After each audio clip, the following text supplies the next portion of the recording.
Welcome to Health Focus, the Memorial Healthcare Podcast, where we discuss current trends and topics in healthcare that are important to our local Shiawassee community.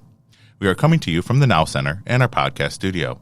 I will be your host, Dr. Gregory Flermoen, a general surgeon here at Memorial Healthcare.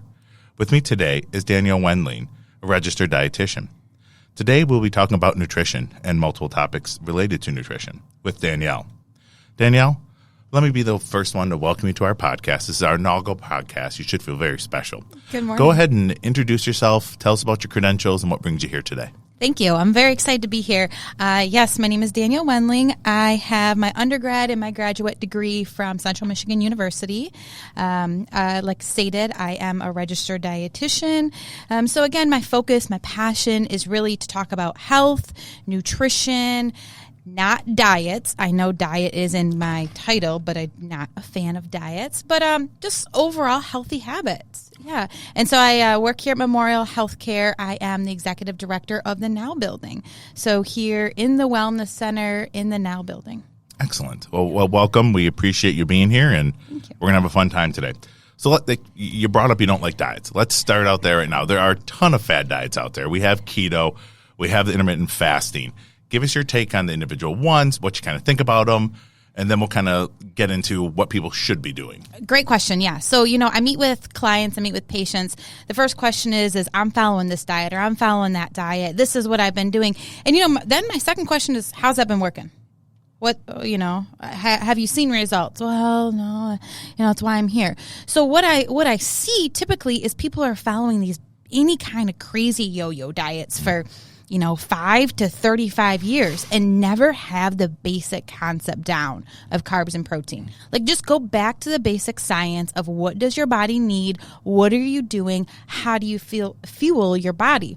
But instead we have all these marketers, not physicians, not dietitians, no one who even took a science class, people who are taking business classes ultimately to make money, like let's be honest here, and making the supplements and then creating all these fad diets where you can lose all this guaranteed weight quickly. In reality, it's super unsafe. You're seeing the longevity of kidney failure, diabetes, pre-diabetes, issues with getting pregnant, multiple different things from all of these yo-yo roller coaster diets. So no, I am not a fan of any type of crazy diet. It's like basic, like we kind of already discussed, the basic science, carb, protein, fat. But what I don't think people understand is what those are. When you say carb, that's like a fancy word. Like, I don't get it. It's just easier if you tell me, eat this and don't eat that. I think people just, this might be a little harsh, but sometimes people are lazy and they just want to take the easy route. So just give me, the butter and the cream cheese, and that's what I'll eat, because it's hard for me to understand what fruits and vegetables do or how to find those, or even bigger, how to cook them, And we hear a lot about healthy carbs, unhealthy carbs. Kind of describe the difference between the two, comparing added sugar to the healthier sugar. It's hard to say that, but there is a difference. And if you explain that to our audience. Exactly. Great question. So, carbs, I say, is it's where does it come from? Do they grow in the ground or does it come from the shelf? You have your healthy carbs, your whole grain, your fruit, your vegetables, these different things that are actually from the earth and not made by Little Debbie, right? So the more man-made and processed a food is, the more unhealthy, higher content of sugar. Everyone freaks out. Sugar, I can't have all. Sugar is not bad. Sugar is a natural man-made product. But when you ingest a large amount, half a gallon a day in everything, it's not good. So, like grocery shopping, we always recommend where you stay on the outside, which is all of your fruits, your vegetables, your whole grains, your beans. These kind of things are your complex carbohydrates.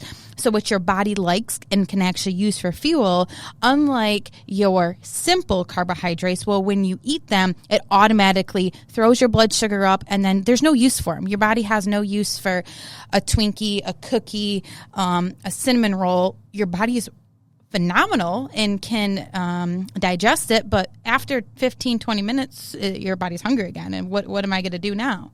Exactly. You get that post-sugar crash. Exactly. Which then people go find more. Why do I feel like crud, Danielle? Like, I'm just so tired and I have no energy and my mood's bad. Well, what did you eat today? What did you drink today? Direct correlation. I think people sometimes, forget, especially with pregnancy, is we are what we eat. So you as a physician know that your body is constantly making new cells, right? So we are made of new cells, especially just like our taste buds. Taste buds change every 12 to 14 days. Biggest pet peeve is, I don't like that, Danielle. I don't like yogurt. I'm not going to try Brussels sprouts. Well, hey, 45-year-old, when was the last time you had it? Well, when I was 12. Okay, well, it's time to revisit that. But, our body is constantly changing and it's evolving from what we put in it. So if we put these simple sugars in this stuff that our body can't use, we get the direct result of the feeling like that. Okay. Yeah, Excellent. no energy. Excellent. So bad sugars, good sugars. We know about that. Let's move on to the next one. Let's move on to proteins. There's a lot of talk about healthier proteins, red meats versus the white meats, turkey, chicken, things like that. What is your take on all of those? You gotta stock up on your protein. You need all this protein. That's what you hear. Especially Keto here. diet. Yeah. Oh my God! Like my first question is, what's your cholesterol level? How's your kidney function? And then they look at me like I have 12 heads.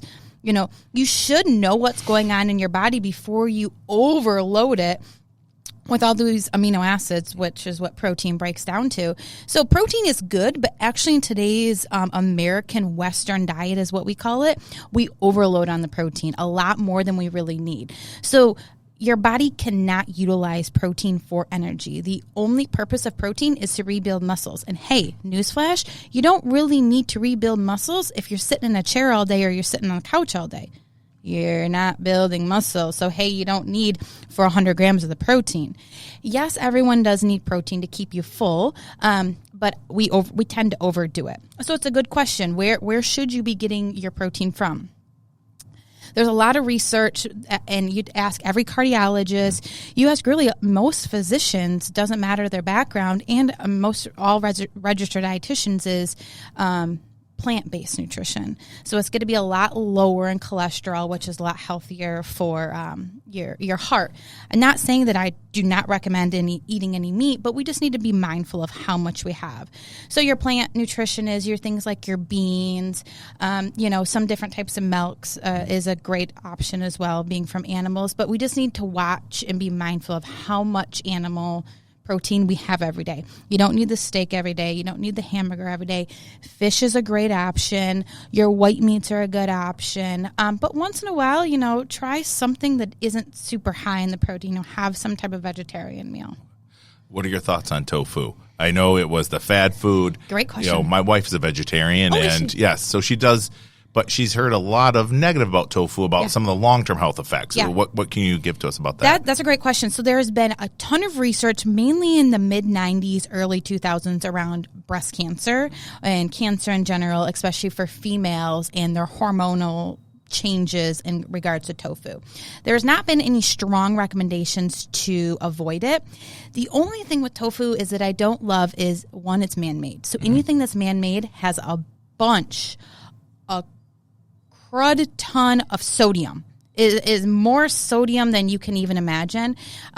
Just like your beans that are naturally sitting in sodium, so you have to rinse them off. So I like the idea of tofu because it doesn't have any cholesterol, but when you take the cholesterol and add the sodium in. So I think the tofu is fine in moderation, not more than once a week for sure. Okay, excellent. We appreciate that. Now on to the naughty word, nutrition. What about fats? Ooh, talk about fats. I love fats. From my education, we need them, but there are different kinds of fats, and we need in moderation. And I do think, and if we want to get a little bit controversial here, fats are not as evil as everybody wants us to say. In what I believe is sugar kind of tried to push the bad fat mode so that we would eat those types of things. Correct. Okay. And I haven't looked into it, and so by the look on your face, so delve into that a little bit. I love fat. So fat keeps you full, right? The famous word satiety. Yeah, they're like, I don't know why I'm always starving. I mean, so I can tell by how much someone eats based on their eating pattern. They're like, oh, I just eat one meal a day. high fat. That means you had enough fat to get you through the day. Not ideal. So mainly fat is used, especially for females, a little different than males, for skin, nails, hair, eyesight, and especially, most importantly, for brain function. I don't know if you've ever seen someone who like totally takes out fat or completely overdoes it, but mainly you see like with like an anti-seizure diet or someone who truly needs like no fat. They're in this brain fog completely. And so they're really lagging. They can't think very well. They're really extremely tired. So brain function and fat correlate together. So you need fat, but it's which type of fat do you need? You know, the sour cream fat and the cream cheese fat is a little different than the avocado and the almond fat. So you have your mono, which is your good fat, and then you have some of your saturated and your unsaturated different fats. So the source of where the fat comes from. Typically, if I say it's coming from an animal, it's not the best, but you can have it once in a while. Again, stick more with the plant-based, your olive oil, your nuts. But hey, once in a while, it's not a bad option. You're going to need it. And hey, let's be honest, like I want you to enjoy your food, right? I don't want you to freak out when you have, you know, you want to have some type of good dressing on your salad, which we know is heavy fat. It's fine. Just maybe choose different things every day. You don't have to have the same thing every day, but eat what you like. All right. So basically you're telling us a balanced diet of healthy foods, eating smart, looking at labels. Are you big on having people look at labels to see what's in their food when at the grocery store? Well, exactly. So would you get in a car without knowing where your gas tank is? You're like, I'm just going to drive blind today. Close my eyes. Hopefully I get there. No clue. I got a meeting, but it's fine. No, you need to know what is going on and be mindful. Be present. Take initiative. So no, you don't need to do the calculations. You don't need to, minus this, add this fiber, all this whole big subtraction problem, but just be mindful of what you're eating. Glance at the sodium. That's very important. Glance at the carbs. If I recommend 30 grams per meal, you look at something and it's 76, probably not the best option for you. Yeah. All right, excellent. I appreciate all that. Hopefully our listeners do too. Now, if our listeners are intrigued and want to learn more, obviously they have their primary care. But don't Google. No Dr. Google here. Yes, I do tell my patients, you can go ahead and Google, but make sure you bring everything back to me so we can discuss I love it. So, yes. Yes, thank you. Where, besides their primary care, what else does Memorial offer for these patients if they want to learn more, they want to sit down with you or another registered dietitian? Great question. What are the options? Yeah, so we have a phenomenal endocrinology for diabetes. I know diabetes is growing everywhere in the world. 1 in 3 are diabetic. And so in our endocrinology office, we have great educators. But here in the Wellness Center, we do have 2 different registered dietitians. It's always a good outlet to start with. And, it's always a good place to start and say, hey, Danielle, I just check my diet. Where am I at with this? I'm feeling a little sluggish here. I'm tired. I don't know about my fiber. And hey, more important, maybe they see their primary care doc. Doc says, hey, Danielle, your glucose is trending a little high. So your blood sugar is trending a little high. Your cholesterol is not where I want it to be. Some of your labs are going in a direction where the pre-metabolic. Exactly. I'm not a fan of, but hey, Danielle, I don't really want to start you on the medication. That is the perfect time to go see a dietitian because we can easily flip those numbers. Just change a couple habits. Excellent. And so there is a clinic here where they can come see you. Yep. How would they reach out to you? Would it need a referral from their primary care? Or No, I do like to keep the PCP, the primary care physician, involved because I think it's important that they know what's going on. We do not require it here at the Wellness Center, but it is normally based on insurance. Here at the Wellness Center, it's private pay. We do have another team through the Hospital of Dietitians that go through insurance. Okay. But that's another big issue is insurance isn't helping us here, man. Like they're paying. You think they would to save money, if they can get somebody off a diabetic medication, that's good for them. It's easier to get on the diabetic medication than go see the dietitian. Yes. It's so backwards. So here at the Wellness Center, it's private pay, and I feel like it's very, very reasonable to sit down and talk to a dietitian for an hour versus taking blood pressure medications, starting cholesterol medication, starting insulin. Maybe all you need to do is see the dietitian a few times, and you don't have to take these medications. But no referrals needed. Just come into the Wellness Center and ask to make an appointment with the dietitian. Excellent. Now, on my tour of the Now Center, which is a beautiful building, I saw we have a nice big kitchen. Is there going to be some classes related to that? Because I feel like, people not like to hear things, but seeing it, how to prepare things, cooking with olive oil. And so, there are certain things they can do. And how are we reaching out to that? That's a great question. We haven't started. We actually are just finalizing our beautiful demonstration kitchen. But, throughout my career, I've really noticed people are scared to cook, right? If you didn't grow up cooking, I grew up personally in the kitchen with my parents all the time. But if you didn't grow up in the kitchen, you don't really know how to cut the food. You don't know what to do with this green pepper. If you don't cook it right, it doesn't taste very well. So we do want to start comfort cooking classes to get you in how to use a knife, the very basics. We will definitely start introducing those within the next 2 months. Excellent. Now that's comfort with cooking, not comfort food. Completely different things. Well, hey, want to avoid those comfort foods. If you want to do some healthy comfort cooking, I'm cool with that. I'll help you. My wife makes a 3-bean buffalo chili that is to die for. Yum. And it's vegetarian. There you go. It's phenomenal. Right up my alley. Excellent. So outside of the diet, there's a lot of supplements, there's a lot of medications. And so there are, and we hear about the multi-level marketing schemes and all that crud. As far as outside of just your basic vitamin, is there anything you recommend or anything that they even need to be tested for to make sure their body's going to process things? That's really important to have that discussion with your physician before you just start taking this handful, because as you know, as a physician, it's probably going to interact with other medications that you're already taking. So number one, you always need to let your physician, your primary care doctor, know what supplements you're taking on top of it. But it's really important to remember, and I remind everyone of this, is there's no regulations with supplements. Joe FDA Schmo, is not involved. No one is regulating. It is crazy. It's 2022 and it's still a free market, free game. We don't know what's in these. It could be 100% cornstarch. It could be who knows. They've done a lot of trials. Normally it's about 3 to 6% of what it actually states it is, which, hey, why don't you just eat the orange? Yeah. Instead of you get buying all this vitamin C that we don't know what's going on with. And your body absorbs the orange way better than the supplement. I do recommend all women, and actually all men, women more importantly, just because they don't digest it. Normally, after the age of 40, calcium and vitamin D chewable, because your gut likes that a little bit more. And with everyone, a chewable multivitamin, because let's face it, we're not perfect, right? We're never going to get all of our vitamins in every single day. So a multivitamin chewable once a day is a great option. And especially we live in Michigan, same thing with your calcium and vitamin D. Okay. Excellent. Now on to prescription medications. There's a lot of new ones coming out. A lot of these injectable appetite suppressants. What is your thought on those? I mean, those have passed the FDA. A lot of them start as diabetic medications, as we all know. Have you seen much success with those? Are those a good kickstart? Do they have their role?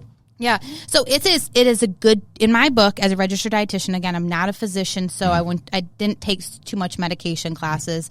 But in my book, it is a good tool for success. It is not 100% guaranteed. Like any surgery, like any medication, I feel like people think that this is the end all be all. That is not how this game works.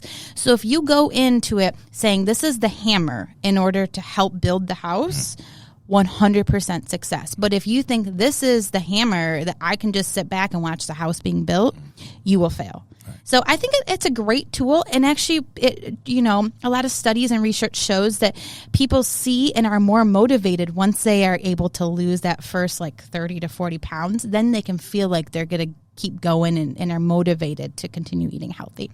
So, but you do need to be mindful with those that you always have side effects, and doesn't mean you don't need to exercise and eat healthy. So again, as long as you're using it as a tool in your healthy journey. Excellent. So you need a tool bag. Yeah, for sure. The lifestyle changing tool bag, and there's a lot of pieces that go into it, and that's just one. Meeting with your dietitian, talk with your primary care, things like that. Excellent.